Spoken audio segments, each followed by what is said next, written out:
4 cube to the power square to the power 1 to the power 0 to the power 1 to the power 2 to the power 3 to the power 4 সমান কত বের করতে পারবেন? দেখেন একটু চেষ্টা করে দেখি। 4 কিউব মানে কত? 64 64 মানে 64 এর উপর কত স্কোয়ার? এটা পর্যন্ত আসলাম। 64 এর স্কোয়ার কি? 64 ইন্টু 64। এরপরে কতগুলো সংখ্যা দেখেন। কিন্তু এখানে একটা মজার বিষয় আছে। এটা আমরা না করে একদম সহজে কিভাবে করবো দেখেন। এটা জাস্ট একটা ফান, ম্যাথের ফান। 3 টু দি পাওয়ার 4 মানে কত? 81।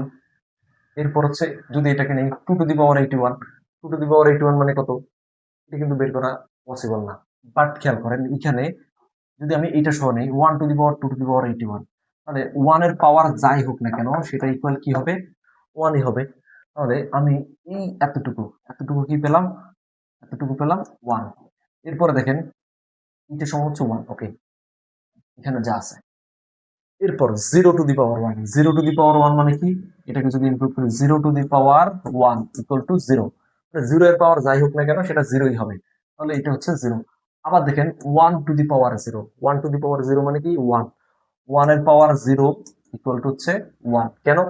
আপনি a two the power 0 equal to 1, যে কোনো সংখ্যার পাওয়ার যদি 0 হয় ইকুয়াল টু কি হয়? 1 হয়। তাহলে আমরা এরপরে দেখেন 2 to the power 1, 2 to the power 1 মানে কত? 2।